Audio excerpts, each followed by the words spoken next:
Tense start किए थे। Tense में प्रेजेंट टेंस, पास्ट टेंस और फ्यूचर टेंस के बारे में थोड़ा सा पढ़ा था, और हमने प्रेजेंट टेंस के बारे में पढ़ना स्टार्ट किया था। तो हमने प्रेजेंट टेंस में ये पढ़ा था कि वह 4 टाइप के होते हैं, मतलब सारे टेंस 4 टाइप्स के होते हैं। तो प्रेजेंट टेंस को उठाया था। प्रेजेंट टेंस में हमने सिंपल टेंस पढ़े थे। सिंपल टेंस के बाद हम कॉन्टिन्यूस पढ़ेंगे। कॉन्टिन्यूस में यह होता है कि वर्तमान में कार्य हो रहा होता है, अभी पूर्ण नहीं हुआ होता है, उसका कोई निष्कर्ष नहीं आता है, उसका कोई रिजल्ट नहीं आता है। तो वह कब तक रिजल्ट देगा या कब तक वाक्य पूरा होगा, उसका कोई निश्चित प्रारूप नहीं होता है। तो आगे हम पढ़ते हैं। तो प्रेजेंट कॉन्टिन्यूस टेंस की पहचान देखते हैं। प्रेजेंट कॉन्टिन्यूस टेंस की पहचान है रहा है, रही है, रहे हैं।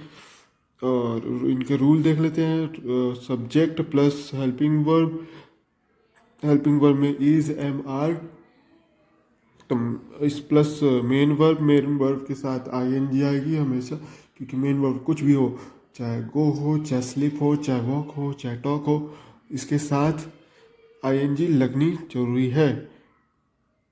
प्लस ऑब्जेक्ट आएगा। आई बात समझ में बच्चों? और इज, एम, आर का महत्वपूर्ण प्रयोग देख लेते हैं।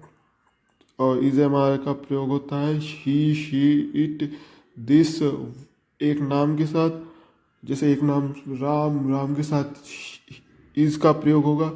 और एम का प्रयोग देख लेते हैं। एम का प्रयोग से पहले हम आर का प्रयोग देखते हैं। आर का प्रयोग दे, वी, यू, योर, एक से ज़्यादा नामों के साथ होगा, क्योंकि जैसे राम और Shyam, Ram and Shyam are brother, Ram और श्याम भाई हैं। तो इसमें आर का प्रयोग होगा। वी के साथ भी आर का प्रयोग होगा। दे के साथ भी आर का प्रयोग होगा। यू के साथ भी आर का प्रयोग होगा। योर के साथ भी आर का प्रयोग होगा। योर के साथ कई कंडीशन में नहीं होगा, उसको हम आगे पढ़ेंगे। और अब आते हैं एम के बारे में। तो एम,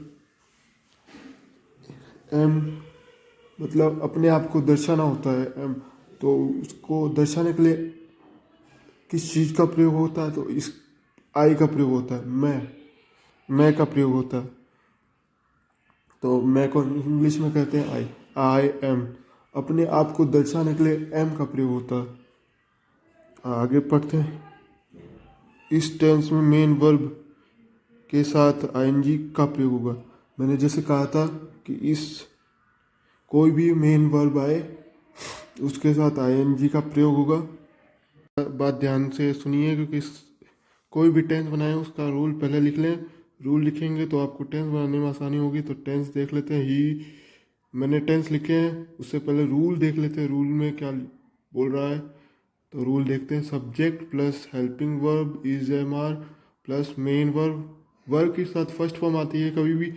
जो कॉन्टिन्यूस का टेंस होता है उसमें फर्स्ट फॉर्म ही आएगी, क्योंकि सेकंड फॉर्म, थर्ड फॉर्म में आईएनजी लगना एक तरह से नामुमकिन सा दिखता है। Plus object.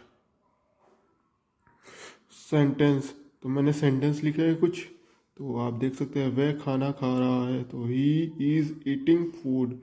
तो यहाँ ही सिंगुलर है तो इज आएगा। तो मैंने बोला था मेन वर्ब के साथ हमेशा आईएनजी आएगी, और हमारा रूल भी यही कहता है। तो आईएनजी के साथ फर्स्ट फॉर्म लगती है वर्ब की। तो दूसरा देखते हैं। यू मतलब तुम बाजार जा रहे हो, तो you are going to market. और तीसरा देखते हैं। हम खेलने जा रहे हैं, तो यहाँ जाते हैं थोड़ा सा मिस्टेक है, तो जा रहे हैं।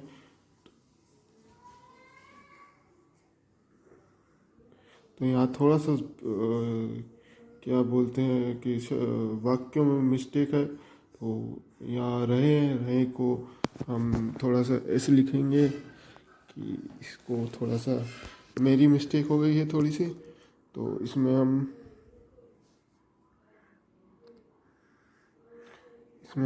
रहे हैं, हम खेल रहे हैं, तो हम यहाँ ये आएगा कि हम खेल रहे हैं। यहाँ मैंने ठीक कर दिया, तो वी आर प्लेइंग। एंड दूसरा देख लेते हैं, उसके नीचे वाला, राम और श्याम टहल रहे हैं। तो Ram and Shyam are walking. Walking मतलब टहलना, टहलना मतलब वॉकिंग।